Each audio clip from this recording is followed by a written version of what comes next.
All right, we have three very impressive women who will be on our supply chain panel. I will introduce one at a time. Please join me in welcoming them with applause once I conclude their introduction.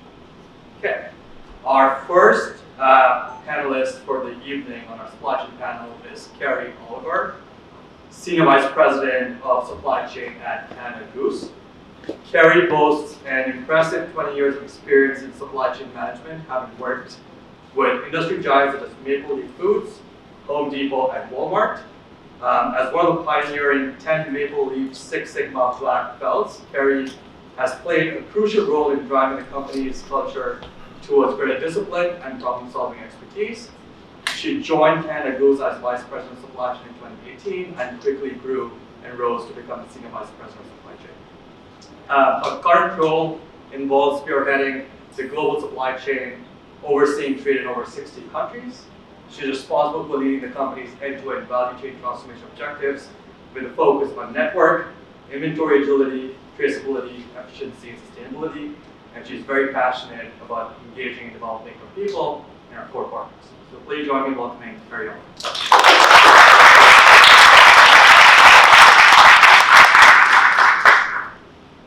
All right, our next panelist for the event is Harshida Acharya. Harshida is a partner and CMO at Fulfillment IQ, an award-winning supply chain consultancy that offers bespoke e-commerce fulfillment solutions to brands, retailers, and 3PLs across various industries, including CPG, health and beauty, apparel, consumer electronics, and more. She's a highly experienced marketing professional with nearly 15 years of expertise in logistics, enterprise technology, innovation programs, and tech. As a creator and producer of the e-com logistics podcast, Harshida has established herself as a thought leader in the logistics industry. She engages with top leaders and experts to gather insights on pressing supply chain issues, providing a go-to resource for logistics professionals seeking best practices. Harshida's exceptional leadership in spearheading supply chain marketing initiatives has earned her a reputation for excellence, from lead development to campaign planning and execution to community building. So please join me in welcoming Harshida.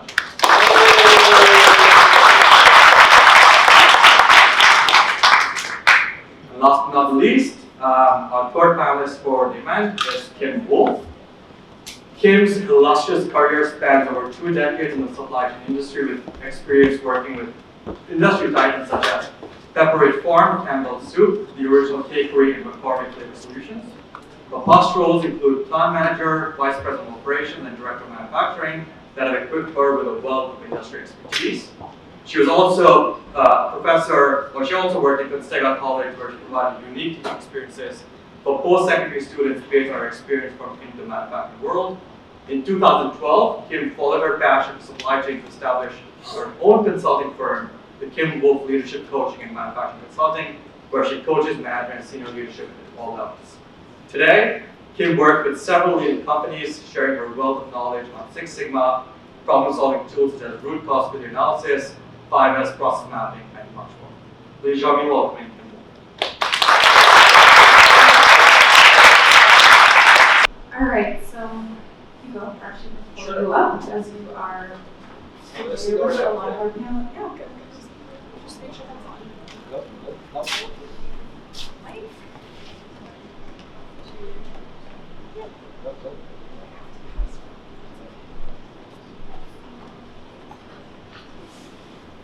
All right. Hello, can you hear me? Yes. Well, I'm super honored to be here, to be honest, right? Because not every day I have the opportunity at least to be with a group of successful people like yourself. So it's amazing to be here, and thank you for joining us tonight. So this is going to be a conversation. I just have a few, perhaps not questions, but talking points so we can share. And I'm sure that everyone is very, very interested to listen from you and your experiences. Okay. So the first one is, well, over the last couple of years, everyone has been talking about supply chain, right? Maybe not for the best reasons that we would like, but the word supply chain has been more usual than ever before, I guess, over the last couple of years. But for people that has been in the industry for a long time, we know that working in supply chain is tough. I mean, there's always things going on, there's always challenges that you need to resolve, there's always problems to be solved. So the first question for you, and help us share some of your stories, what made you pursue a career in supply chain? Why you wanted to get into supply chain? What really motivates you to get into supply chain? So open to you. So, I might not be the best person to start answering this question because I didn't pursue supply chain, it found me. So, as I was growing up, my dad actually had a regional carrier, and I still have memories of being in sorting centers and going through all of these, different supply chain warehouses and stuff that was kind of seeping into me without me realizing it. But as I was growing up, I was like, no way am I doing what my dad does. I'm going to go do my own thing. So I went into innovation. I did some technology project management. Went into all of these different directions. Ended up working with fintechs.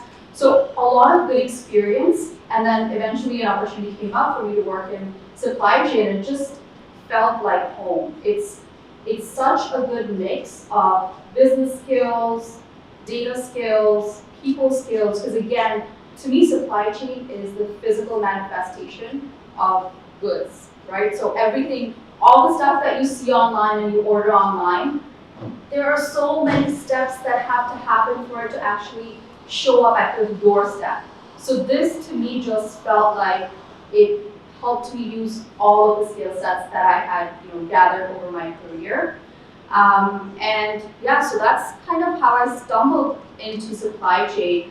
But I would say it is one of the most gratifying, fields. And to your point, Hugo, it became famous when people started running out of toilet paper. So that's our claim to fame, and I guess that's what has made supply chain a career that people are now actually seeking out and training for and wanting to become CSCOs, which leads them to CEOs. So that's my story of my little journey of how I got into supply chain. Over to you. I didn't pursue it either, so I have met very many people in supply chain where we fell into it or it came to us. I spent probably 7 years into my career before I even thought about supply chain, and had been a Six Sigma black belt, and so we share that in common as well, and was a problem solver. And the organization said, you know what, we've got a lot of problems in this area, and looked to combine procurement and logistics into a single role, and said we need somebody to come and be able to create a strategy for that, and we know you're really good at diagnosing problems and figuring out what to do with it, and so that's why they put me in the role, and figured I could learn the functional piece of it, which I did, and that was the first role, and since then it has just kept me incredibly engaged with problem after new problem, and the industry has really evolved, and gone from manufacturing to retail back to now manufacturing and retail, and with the really acceleration of e-commerce and omni-channel and all of that, it's just been one adventure after another, and I really love to transform things and leave it better than when I came in, and that's what I've been able to do in supply chain. And the fact that we've been in the news the last few years is, I always think of that as not a good thing. We're kind of like, the product of what the company does for the consumer, what they're selling is the Super Bowl. We're kind of, the referees. And if the next day everybody's talking about the referees, they did a really bad job. Mm-hmm. And so it's the only time we get notoriety is when there are problems. And so we actually, prefer to stay out of the spotlight. So for me, my background, my education is as a mechanical engineer. And when I graduated from school, I had 2 job offers right away, both with companies that were household names. And so that was both of those were very intriguing to me. One was a battery company, and the other one was a car manufacturing company. and one of them is an engineer, but they were offering, this was the car manufacturer, for me to sit in a room this size behind drafting boards. And many of you may not even remember what drafting boards are, but this was prior to CAD/CAM and computers, and do design work. And there was something that was very intriguing about that. But I knew that I really loved working with people as well. And so the other opportunity that I had with the consumer goods side, with batteries, was as a plant engineer. So going out onto the production floor, understanding what the opportunities were. And it just so happened that that company had a training program as part of their engineering program. So we had to, there was no choice, you needed to go to an off shift and work on second or third shift for 6 to 9 months, and you would work as a supervisor, production supervisor. And I know there was a lot of people that I was in offices with that said, "Oh, I didn't go to school to do this. I don't want to work second shift. I don't want to work as a supervisor." I found that was the absolute most gratifying experience that I'd ever had. And it really solidified that I wanted to use my technical skills, but in a way that made sense to the people who were going to be operating the equipment that I was designing, and the maintenance people who were going to be maintaining the equipment that I was designing. And I don't think I would have been as good an engineer had I not had that experience. And to me, that's really very indicative of supply chain, I think, in general.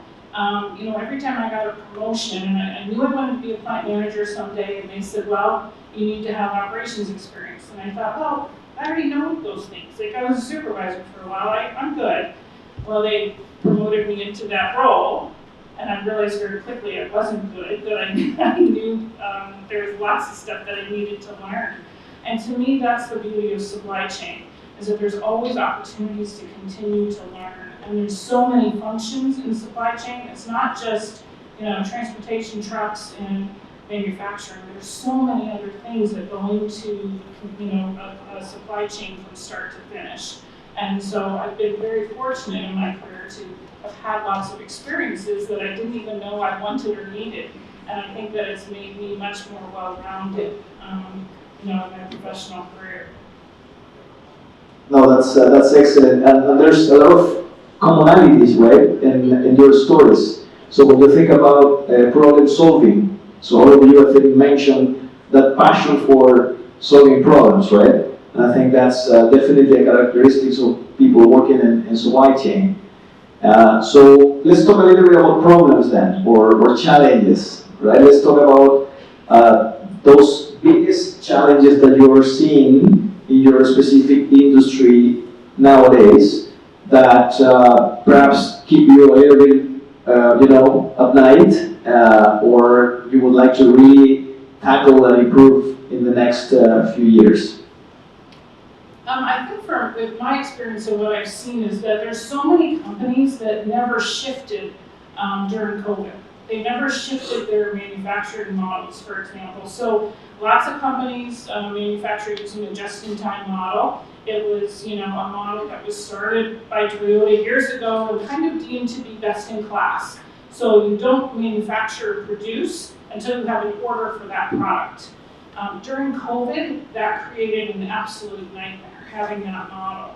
But because so many of us had been told for so many years that that's the best-in-class model, many manufacturing companies and supply chain companies were very slow to pivot during that time period. And I think that created some of these shortages that we as consumers became aware of. So I think that that's something that we always need to be aware of. What's going on with our demographics? Are they changing? Or suppliers and where they're located geographically, perhaps? How is that changing? How is our delivery structure now with the cost of fuel the way that it is? Companies can't afford to ever have an empty truck, for example. So we need to be well aware of what's going on outside of the four walls of our company and be able to change the models that we use and pivot much more quickly than I think what has been demanded of us in the past. definitely echo that in terms of the pivoting, the agility, the swings in demand and supply over the last few years at Canada Goose. Have a unique supply chain setup in terms of we make most of what we sell in Canada, so that has been a huge benefit to us. Not to say that we haven't had some challenges as well, particularly on raw materials and that.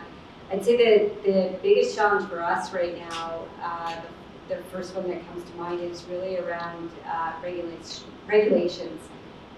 We sell in over 60 countries, we source from about 70 countries, and trade regulations and trade relationships, geopolitical influences, particularly in the apparel world, have really changed and are accelerating. So things like forced labor that the laws of the US has now implemented, really forcing the need for traceability. So when we talk about blockchain and some of the things that we need to be able to trace where our products come from, what's in them, and specifically be able to tell that to government authorities or to consumers, that makes it really tricky. And so having to adapt to that has been a real challenge in continuing to try to do that, combined with just the environment now and the costs. So certainly the cost of freight transportation and warehousing has risen dramatically.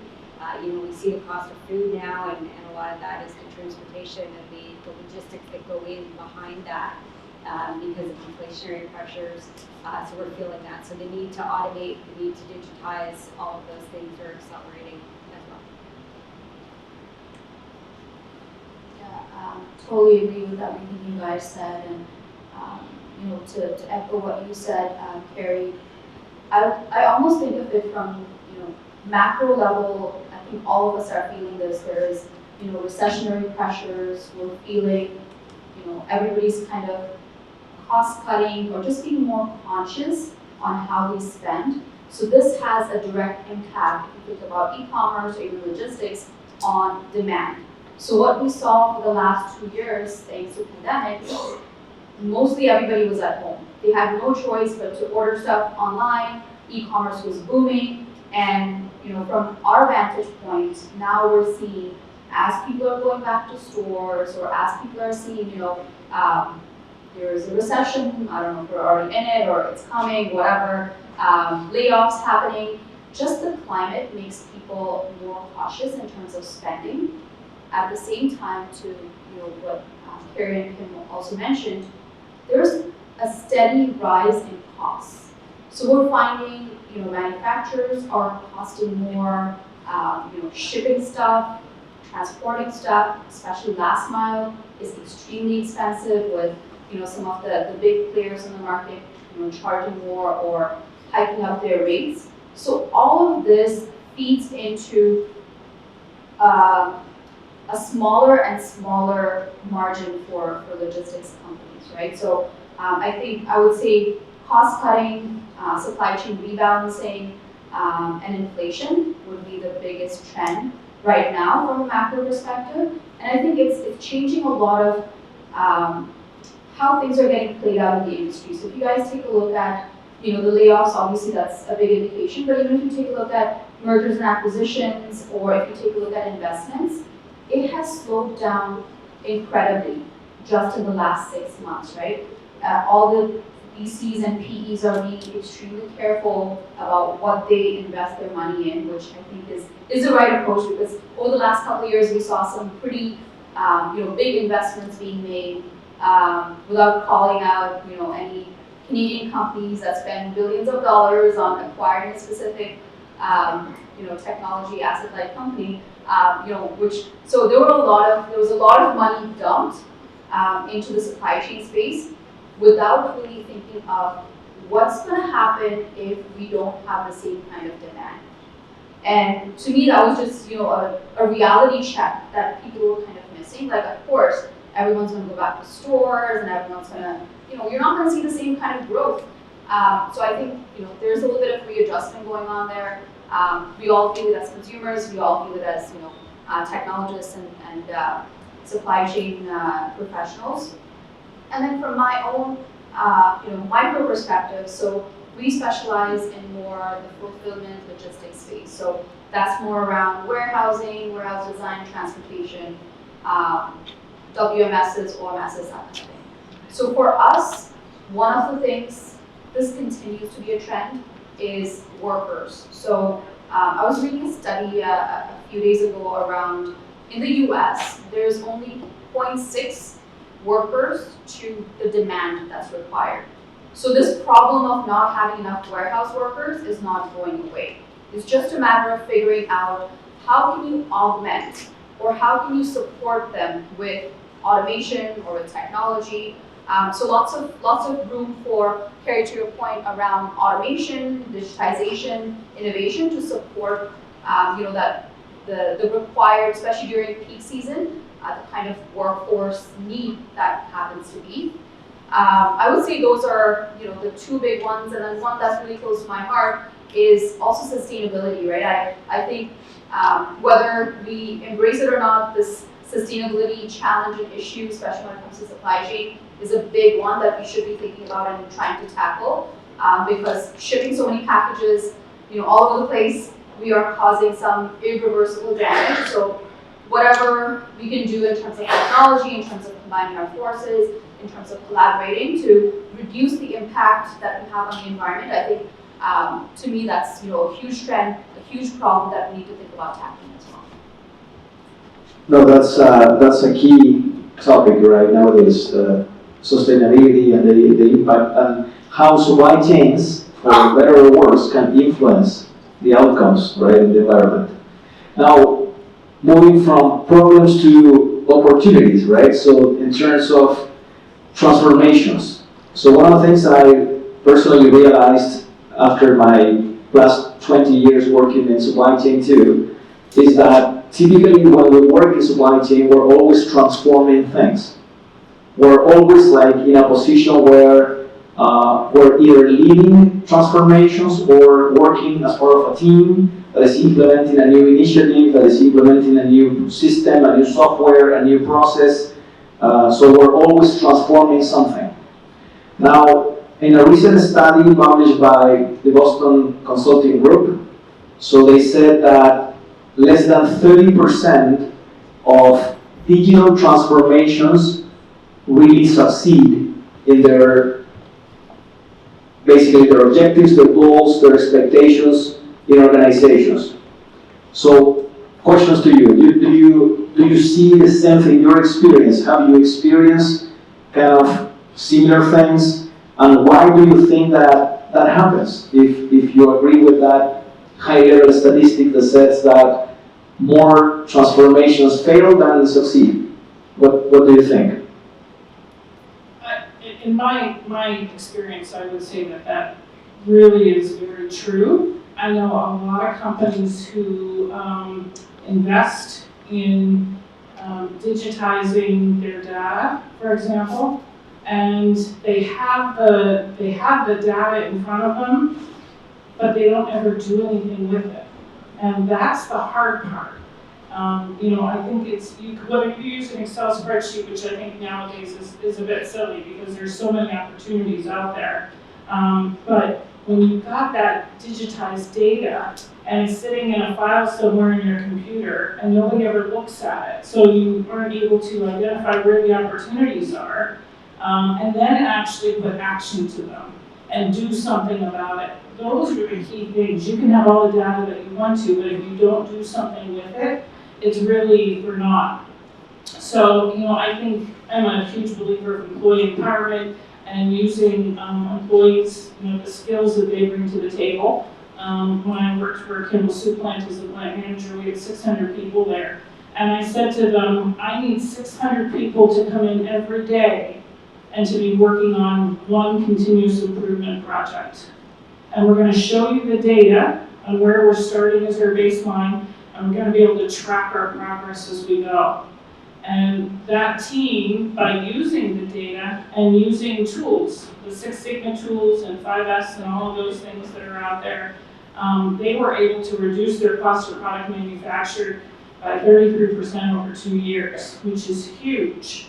But they wouldn't have known where to start If they didn't have the data, they might have been working on the wrong things or just been so overwhelmed. But again, if you have the data and you don't have the teams put together, you don't have your continuous improvement tools available, and then leadership holding people accountable to meeting those goals. So to me, those things are really the keys when it comes to digitization. Yeah, I definitely agree with all of that. And I think whether you're talking about digital transformation or any transformation, it's all about people. And so when you have, we were talking about this earlier, and listening to the last set of folks, I feel so outdated when I listen to those of you who are very much more technologically savvy than I am.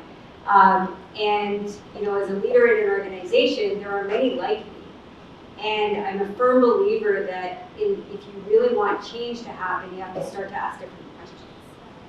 And if the leaders in the organization, the people who are leading the transformation, are not asking different questions and holding people accountable in different ways, you won't get the change that you need. So if you've got the data and you have the reports, but you're still asking the same questions that you used to ask, then there's no change in behavior that's going to come with that. Of course, there is also making sure that the data is right.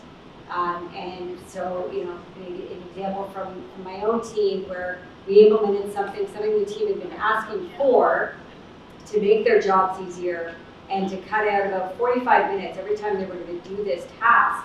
We created this tool for them to be able to do it. And we implemented it and found they weren't using it. And you start to ask the questions and you think, well, you asked for this is what we wanted you to do. Yeah, we don't trust it. So they were still going and having to check their own work. So why bother using the tool? I'm going to have to do this anyways. So you really have to make sure that people have trust in where that source of data is coming from. It's kind of like, first principles in math where they used to tell you can't use a calculator on your test because you got to know the first principles. Unless people have that and they really trust it, they're not going to leverage the tool to the extent. Same with planning tools, with demand planning tools, and fiddling in manufacturing plants too. I got to fiddle with the dials to feel like this is going to be good, rather than leave it with the settings that have been set.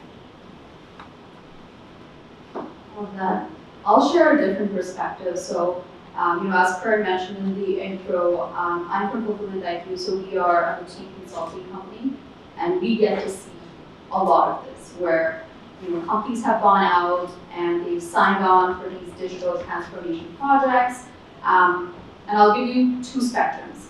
So, in some cases, what happens is they sign up with the cheapest provider that's out there. It's outsourced. It's a few bucks per hour. There's coders that just crank out code. And what we usually find is when these companies come to us with here's this thing that was built by this X company, we see that they have no knowledge of supply chain or logistics.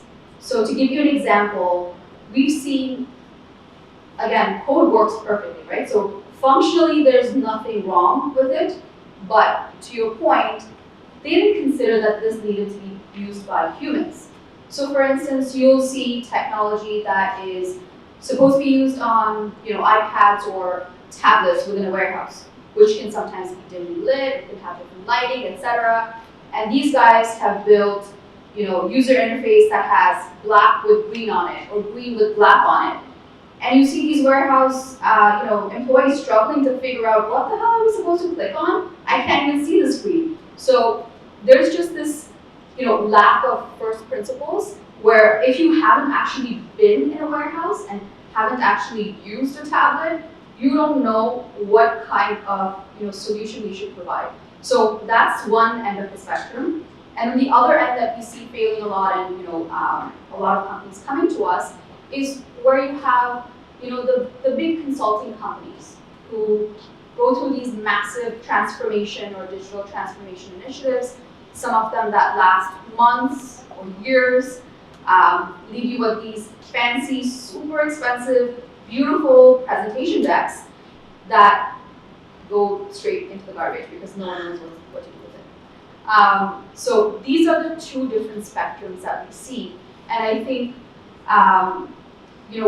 what can really move the needle in terms of digital transformation. And to your point, I feel like the failure rate is probably higher, but maybe that's just in the space that I'm in. But I think I attribute it to just first principles, not having the knowledge, and two, not understanding how to incorporate humans into this process, right? At the end of the day, change management is going to be super important. If no one adopts your digital transformation or your software, it's worthless. So making sure that you put that at the forefront of whatever it is that you're building. We follow this process of basically interviewing, so it's called design thinking, basically interview stakeholders and talk to each person that the technology is going to touch. Because each person perceives it in a different way. So for instance, if you are receiving a product, you have a different expectation, a different KPI that you're tracking versus a supervisor who is trying to maximize how many pickers and what the pick rate is. So each person has different goals and KPIs. So how do you meet them? How do you make them successful and make it usable? So once it's built out, it actually does get used, right? So I think that's the missing link in terms of how you can have a successful digital transformation versus one that's just done or functional. I think there's a lot of room for improvement because trust me, I've seen warehouses where they still use Excel spreadsheets, sticky notes, or just yell across to each other and tell them what needs to be done. So lots of room for improvement, but it has to be done right. Otherwise, you're just flushing money down the toilet. Excellent. No, I appreciate the answers, and I completely agree with all of you in terms of some of those levers, right, that can facilitate a digital transformation, any transformation in general, right?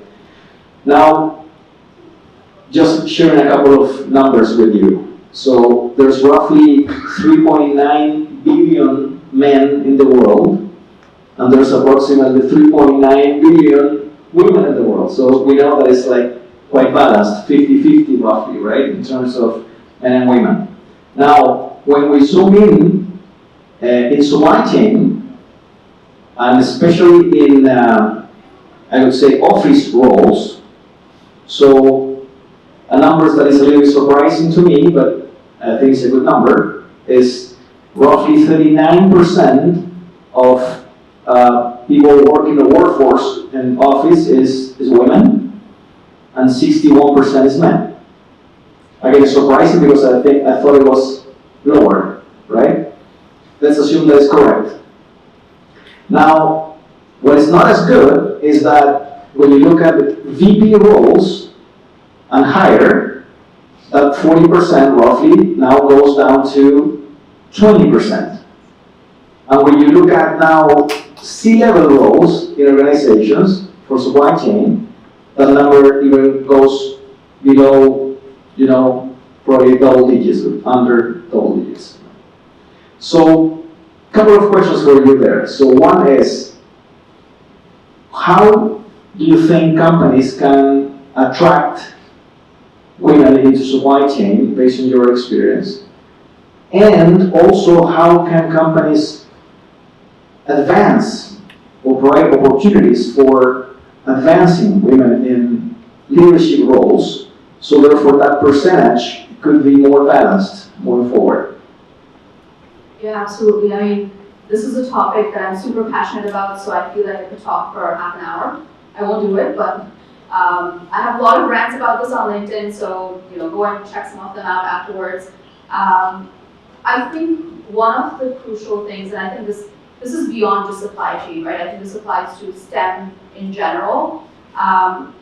We start out pretty balanced, to your point, Hugo, but then as you see, going higher and higher in the levels, there's a huge drop-off.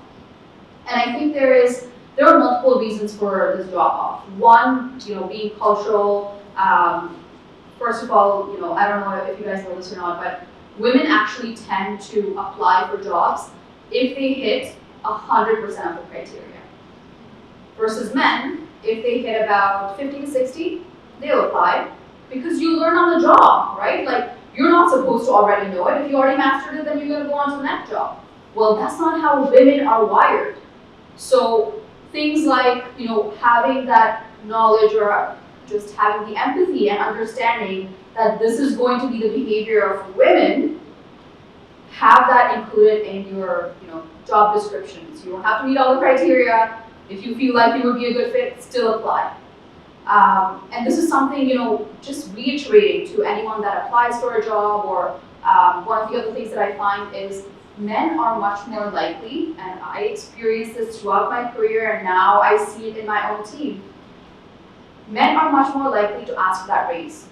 They are more likely to ask for that promotion. Whereas women kind of wait for it. I've done this myself, right? I don't know why we do this. Maybe it's just how we're wired, that's how we're cultured, I have no idea. But there are so many factors that stop us from progressing. So a part of it is, companies need to change their practices and make it so that women have a chance to reach the higher levels. And this includes also keeping or taking into account the fact that, most women, not all, but most are going to take some time off, go have kids, have some mat leave. How do we make sure that they are still able to come back and become productive and become, the same kind of high contributing members of teams? Because again, to me, the diversity of thought, the diversity of, quality and value that they bring to these teams loses out when, they either end up not being satisfied, that they either got demoted or it's not the same kind of responsibilities. I mean, I've seen this play out so many times in my life that I think there is a huge room for improvement when it comes to practices just being adjusted. And then I would say the other aspect of it is, how do we champion, or how do we become champions for women that are within our organizations, right? How do we raise them up? How do we push them forward? How do we elevate them? And I think this is where no one needs to be born with a skill. This is, easily trainable skill where leadership of, companies, they need to learn how do you identify high performers, males or females, become champions for them, sponsor them, mentor them, and just help them rise through the ranks, because for a lot of women, unless you help them, they're not going to get there. So I think, Hugo, to your point, it actually is in single digits when you look at the C-suite. And then when you account for minority and all that stuff, it's, within the 1 to 5%, depending on which area of the world you look at. So it's a pity, because again, we are losing out on such incredible talent, and this is fixable. So we all need to kind of lean in, raise our voices, and for all the young women in this room, I hope this inspires you to just, take that next step. If you feel like you are not 100% qualified for something, take the chance. Bet on yourself, because even if you don't know something, guess what? Most people are just figuring it out as well. So I promise you, you can. Yeah.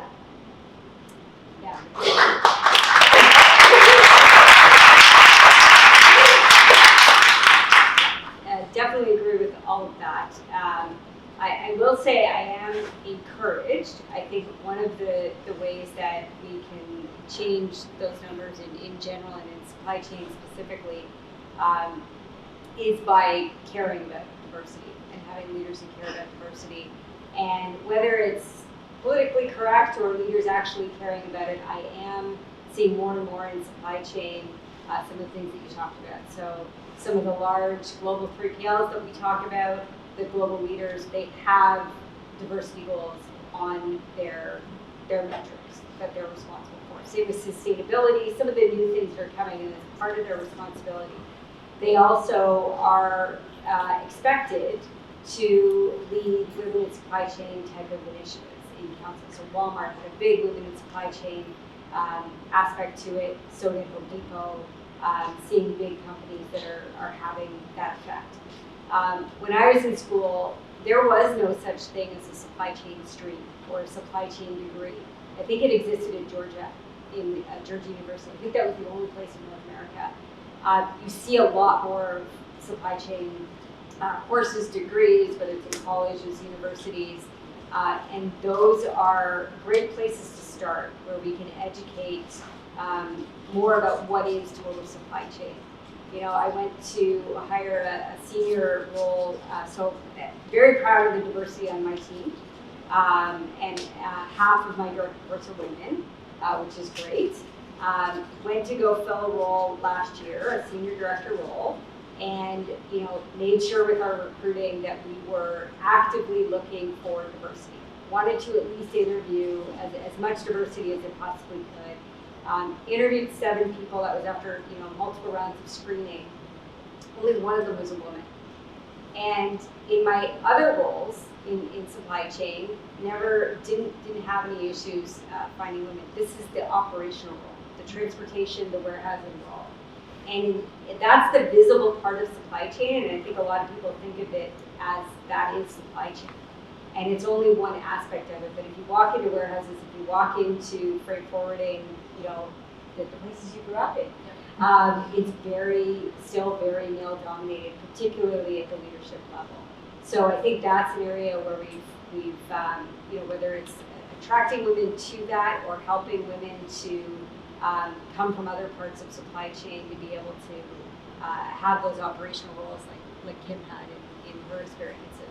And I think that will help. It gives you amazing experience to be on the ground and tactile and really understand what's happening, and then be able to say that you really understand the full range of what supply chain is end to end. So I think those things will happen. And as we see more women in senior roles, I used to go to conferences and be maybe one of 10 or 20 women that were there in a room full of 1,500 or 2,000 people. That has really changed, which is really encouraging to see as well. And it feels less like you're the only woman in the room, but often I am still the only woman in the room, particularly working with logistics companies, where you're dealing with largely white males as your counterparts. So hoping to see more change there, and with some of the diversity goals, hoping to see that as well. So I get asked this question a lot when I've been interviewed for podcasts and for books and things, and people will say, especially I think being a mechanical engineer, where was the glass ceiling that you hit? How uncomfortable was it to be the only woman at the table? And frankly, I don't have any bad experiences to share. I was very fortunate that the companies that I worked for and that I chose really gave equal opportunity to everyone. Now, it didn't mean that I could sit back and say, because I'm the only woman, that I'm going to get that job. That isn't, if companies did that, they wouldn't be around for very long if they put people in roles just for that reason. But I was willing to do the work. I told you about that story with the engineering training where I had to go a second shift. I had another role actually as the vice president of operations. I had 2 facilities, one near London and one near Vancouver. And the one in London, we were just building that facility. So what a great opportunity. It was a greenfield site. I basically could build this plant and hire the people right from the ground up. Wonderful opportunity. I was so excited about it. That first year, though, my office was in a construction trailer in the parking lot, and I wore work boots and a hard hat to work every day for a year. Not sexy, not glamorous in any stretch of the imagination, but it was an experience that I will never forget, and it's really helped to formulate those professional experiences that I have now. So I think, although I have not had to make a decision to leave a company if I didn't get opportunities presented and things like that, some people that does happen. I would say just make sure that you're doing the work, whatever that is required, and make sure that you're communicating what the desires are that you have for your career path. And most companies have career ladders now. Make sure that you're discussing that with your manager. If at the end of the day, you don't see any movement on that, then maybe that's not the right spot for you. And so move on. There's so many opportunities out there, move on. Sometimes I have clients of mine who are not necessarily happy in their current position or with their current company, and they hang on forever, and they're not able to be productive, so the company is losing out, and they are not able to really grow and have the opportunities that they want to have, so they're losing out. So it's a lose-lose situation. So like I said, make sure that you want to wear the construction hat and the work boots if you have to. Make sure that you're working on second shift if you have to. But once you know and you feel secure that you have put that work in, then you need to make sure you're communicating with your company what those plans are that you want to have for your careers. That's awesome. So one of my favorite words is perspective. I love that word, right? And perhaps my personal perspective is that I grew up in a family basically led by a very strong woman, my mom. She was also an engineer. She's an engineer. She's still with us. And so for me, my perspective since I was a kid, it was the natural perspective that we're trying to now balance in many aspects in our lives. So it's been great from my perspective. I think the conversation has been great. I don't know if for you guys, if you have enjoyed this conversation. A big round of applause. We have a few more minutes for any questions that you may have before we finish off today. Any questions? Actually, I just want to rebound on what you just said earlier. Hi, sir. My name is Peggy. I want to just make a comment about what you said earlier about we couldn't hire people because they are women. So my question would be, why not though? I know there are some countries in Europe actually who adopt that approach, just to actually make sure that there were more women in some leadership role, and also set the example, right? And show that it was possible for for a company to succeed with women in a certain type of position, and also kind of like change and readjust the culture of women itself. Yeah, I found that as far as the culture goes, I mean, keep in mind I was the only woman. I went to Penn State. That's where I graduated with my engineering degree, and I was the first woman to actually graduate with a mechanical engineering degree. So imagine a few years later, I had been promoted to a maintenance manager role. So I had 70 skilled tradesmen reporting into me. I was 25, I think, 26. So I was young, I was a woman, and there was some times that I needed to prove, myself. But I didn't do it in a way that said, I'm the boss and you're gonna listen to me because I said so. But I knew I was gonna be tested sometimes. So really the best way for me to really get that team rallied around me was to show them that I did know what I was talking about technically. So I spent a lot of time asking for their input, asking for their questions. And I had a fellow engineer who had originally said to me, just go for a walk with me out on the production floor. And he took me out to the maintenance shop. And he said, I want you to look around at these people in this maintenance shop. He said, they are either going to make you or break you. And he said, if you ask for their opinions and you get involved with them and you allow them to do what they do best, they will break their back to make your project successful. If, on the other hand, you come out waving your engineering degree and say, I'm the engineer, I'm the boss, you'll do what you're told, they will. They'll do what they're told, even if they know with 100% certainty that would fail. And so that was a huge lesson for me. And I think companies that allow people to mentor, that was, that guy was a mentor, though unofficial.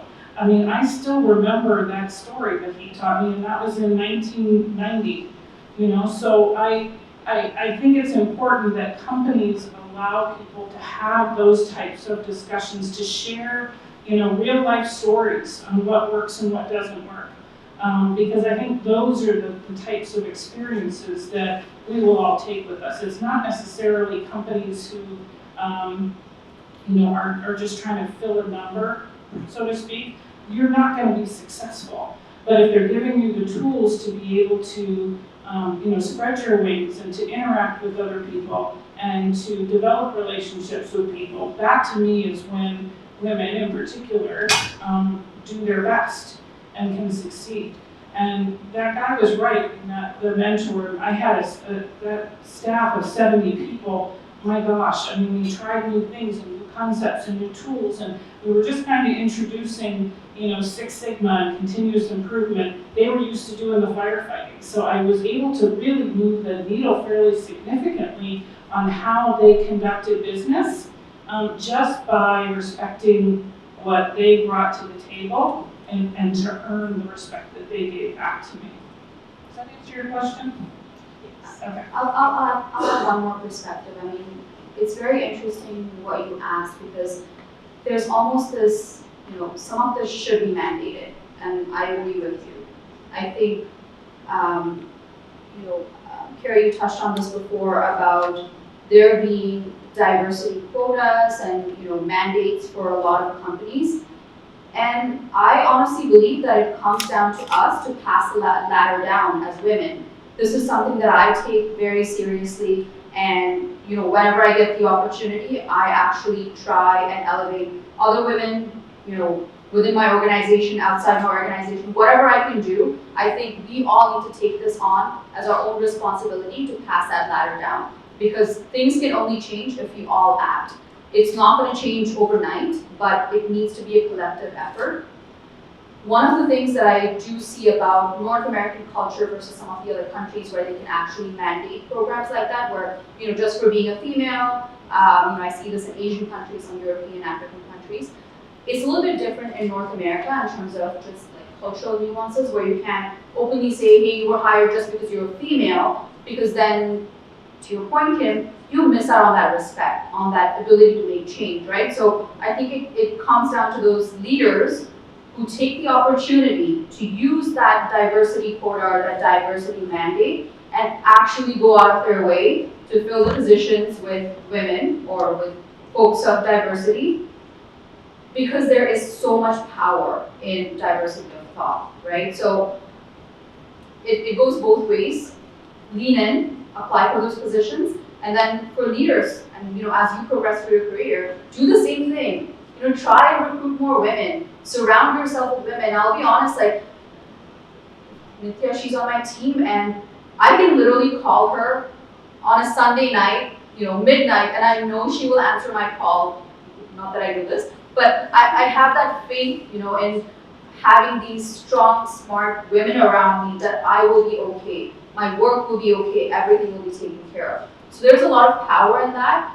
You can't always use it as a quota mentality, but there are ways around it. And I think more importantly than quota or the mandates, I think it's just us collectively using our power to pass that ladder down. I'll add to that last thought too, in terms of the value add that women can add to a team. I see supply chain as the glue between all the other functions, right? We're at the beginning or at the end, and we kind of have to be in the middle sometimes to make sure that what we end up with at the end is something we can manage. And so I really love that part of the job. And I think women are often that position in their families as well. Whether as mothers or siblings or daughters, we often play that glue in our family, and it can come a bit more naturally. And I think as you're trying to work cross-functionally, even across functions within supply chain, but very much upstream or with customers, that plays a huge value. And I was asked a little while ago, I started just in a conversation about why did I think that more women were rising to the top in supply chain? And I think that has a lot to do with it. I think there's an element that the way women approach things can be extremely valuable from a supply chain perspective and from an organization perspective. time for one last question, quick question, if anyone. Sure. You got a microphone here? Thank you so much for sharing your insights and for everyone here tonight. My kind of question is, as one of the founders of Bitcoin Bay, we've always wanted to, be very, very inclusive to literally every single person, right? Whether you're, like man, woman, young, like in the middle career or like old and whatnot. We want to be very, very inclusive.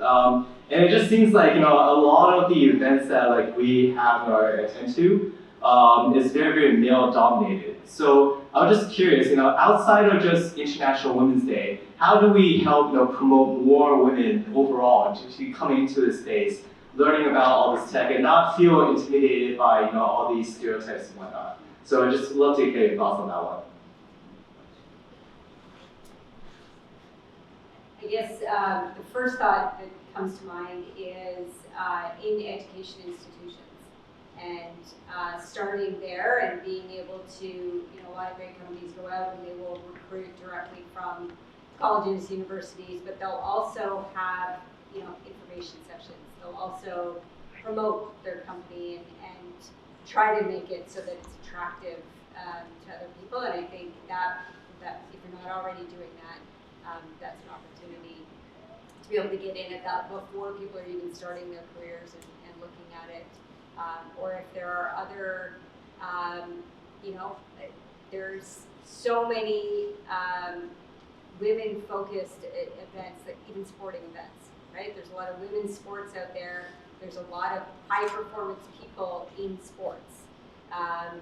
Attracting women from those types of environments as well that are high achievers. They know how to set goals. They've already got the right, kind of mindset and growth mindset that you're after. And can you teach them about your business? One of the things that I was often asked to do is to go to high schools, colleges, universities, Girl Guides, church, all kinds of things to talk about women in STEM. And so if you've got, not just women, but as you talked about, any demographic that you're really wanting to kind of beef up in your company, to send those people kind of as your company ambassadors out and share their own experiences. I think that, to me, sharing personal experiences really attracts people to a job or to a company more than anything else. More than any fancy pamphlet that you can put together or website that you can put together. If you're asking your team to participate in the community to help attract other people, I think that's really going to be very effective for you. I'll say a couple of things about that. Have you guys heard of the 4-minute mile? No. So back in the day, I forget the exact year, but back in the day, people didn't think it was possible to run a mile in 4 minutes. So that was a huge thing for years and years. Coaches and athletes struggled with it, and everyone was like, that's impossible. And then this one guy, 25-year-old dude, he did it. And then all of a sudden, now there is over 1,000 or 1,600 people that have broken that record, etc. So human body is actually capable of doing, 4-minute miles. But no one thought it was possible because they just couldn't believe it. Once it's done, then people have the faith, they start wanting to break that barrier. I think a similar thing is true in STEM, in supply chain, in Bitcoin, where women just don't see themselves, right? My daughter, she's 3-year-old, and the other day we were watching Miss Marvel. And, she starts running around calling herself Miss Marvel. And, when I was a kid, I would have never thought of myself as Miss Marvel because I didn't look like any of the superheroes. But she believes that she can be a superhero because she sees herself represented on big screens. So I think for, Bitcoin community or STEM community in general, just have more women representation. I mean, there were some amazing panelists today. Just don't reserve them for Women's Day. Have them out there speaking all the time.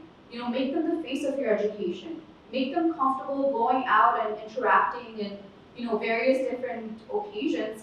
And also, I would say the other thing is true for the men in the group as well, right? So I kind of started. And kids, yeah. I started out in the STEM industry, and I was in tech, I was in innovation, so we did a lot of blockchain and Bitcoin, especially fintechs. So I know exactly what you're talking about. It's a bunch of, young kids or guys working together, and once in a while you'll see a female.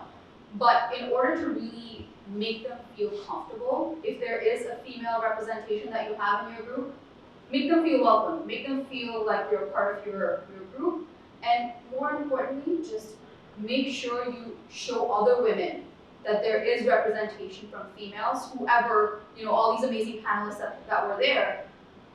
Use them for your educational videos, put them on your website, like make them the face of your mission so that people can relate. Other women will feel a lot more comfortable when they see, I see, these other 4 women also work at that company. I think I'll be okay. Because I think, this was mentioned earlier, there have been a lot of instances where I've been in boardrooms, I've been in meetings where I'm the only female at the table. And there are 20 other, dudes, or white dudes to be honest. And it's a little uncomfortable, it's a little unnerving. So, to make it easier, especially at entry level, you have to just show that face and you have to make sure that it's, it looks possible. Thank you to our panelists and to everyone today. I think you guys will be hanging around after. If anyone has any further questions, feel free to network and talk to each other. I just want to thank everyone again for coming out, and all of our speakers, our sponsors, our panelists. Leo, I know our pizza delivery man, I'm just kidding. We didn't have much time to say anything earlier, so I am going to give him the mic for his moment to shine. Hopefully you all like the pizza. And if you didn't, the rest will help. I think my daughter actually did a good job talking about what Bitcoin Bay is and what we do. So I'm going to end off by saying that this initiative that we started on our end to try to always do something on International Women's Day is something that I think we should do more of, but not on International Women's Day. And I've said this to people that we work with. On these events, bring your kids. Especially if they're girls and it's STEM related, bring your kids. I brought my daughters and my niece to just see great women like these talk and say that, oh, you know what? That is possible. So again, take all the information that you heard from everybody here and just spread the word and come more to this. And hopefully we all can change the world one person at a time.